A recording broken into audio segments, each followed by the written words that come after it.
In this video, we are going to learn words associated with la cuisine, the kitchen. The first word we are going to learn is le fouet. Le fouet means whisk. Imagine that there is a chef in a professional kitchen, and that chef is having a very bad day. Everything is going wrong, and all the food is substandard. And eventually, from frustration, this chef throws a whisk across the kitchen. And you work in this kitchen, and you hear this whisk flying past your ear. In fact, it comes so close to you, you feel the air that this thing generates as it flies past your ear. And you hear the sound it makes, fouet, fouet, fouet, fouet, as it flies through mid-air. So, le fouet is a whisk. Le couteau is the French word for knife. There was a great French explorer, Jacques Cousteau, who used to do a lot of deep sea diving. Now imagine he was at the seaside one day and he took a mussel off the rock and he wanted to cut open this mussel with his knife, his couteau. So say to yourself, Jacques Cousteau used his couteau to open a mussel. La fourchette is the word for fork. Now suppose that we had a word in English, fourchette, meaning small fork. Notice how I have deliberately spelt the word fourchette with the letters F-O-U-R-K, so that fourchette looks like the French word fourchette. So you take this fictitious English word fourchette and change the K to a CH, and there you have la fourchette, the French word for fork. Now we have another word, cuillère. La cuillère is a spoon. Now, I don't have a great memory trick here, but I'm going to give it to you anyway. If you have a better memory trick, please leave it in the comment section to help other people who are trying to learn this word.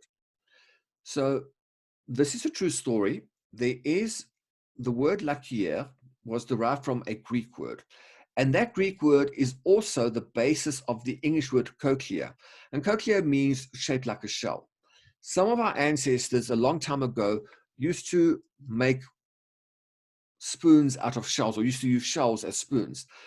Even nowadays, some people, when they manufacture spoons, try to make them look really pretty, and they make the end look like a shell. So cochlear, shell shape, spoon. Now, the French kind of, over the centuries, took the word cochlear, or at least the Greek version of it, and they dropped the CH. So it became something like colère.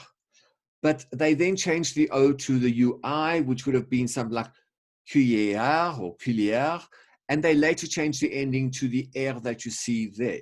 So cochlear, or at least the Greek version of it, eventually became cuillère. As I said, it's not a great memory trick. If it helps you, that's great. If not, please come up with your own memory trick, or just try to commit that word cuillère to memory. The next word is cuisinière, meaning stove. Now, in English, some people don't talk about a stove. Some talk about a cooker. That comes from the English verb cook, and they simply added the suffix er to mean, in this case, something that does the cooking, the cooker. And let's suppose that the French decided this was a great idea. They are going to use this English trick, and they are going to add an er or an r to the noun cuisine to form cuisiner. And then they realized, but wait a second, there's already a verb in French, cuisiner, which means to cook. We can't have a verb meaning to cook, cuisiner, and a noun, cuisiner, to mean stove. You know what we'll do? We'll modify the trick slightly. Instead of adding E or ER at the end of cuisine, we'll make it fancy. We'll add IERE. And then we'll have la cuisinière, and that's a stove. Now, obviously, the French never did that. I'm just trying to help you to remember this word, la cuisinière. All right, so our words for this video are le fouet, whisk, le couteau, knife, la fourchette, fork, la cuillère, spoon, and la cuisinière, stove. Now, let me give you one or two quick tips about noun gender. Let's suppose we were not certain what the noun gender was of the first word, fouet. Is it masculine? Is it feminine? Let's suppose we weren't sure. It's easy to predict most of the time, contrary to what many people will tell you. When you say the word fouet, you don't pronounce the T. So the last sound you hear when you pronounce it is actually a vowel sound, in this case, e. If the last sound you hear when you pronounce a noun is a vowel sound, that noun is probably, not guaranteed, but probably masculine. Le fouet, masculine. The next word, le couteau. If we didn't already know that that was masculine, we could guess. The last thing you say in the word couteau is o, a vowel sound. Therefore, if we had to guess, we should guess masculine. And we would actually be correct in this case. Now, I'm not saying everything that ends on a vowel sound when you pronounce it is masculine. That's not true. But most things are.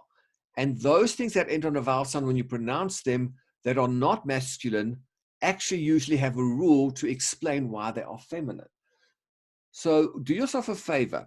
Go to the dictionary. Pick quite a few random words where the noun ends on a vowel sound when you pronounce it. And check how many of them are masculine. You'll be surprised to find that most of them are actually masculine. Now look at the third word, la fourchette. That one is definitely feminine. There's a very easy rule that applies not just to la fourchette, but a lot of words in French are similar to it. Notice the last four letters, E-T-T-E. So there's a vowel, in this case an E, followed by a double consonant, in this case T-T, followed by an E. Any noun in French that ends on vowel, double consonant, E is feminine. So la fourchette is feminine because it ends on the vowel E, double consonant T, E.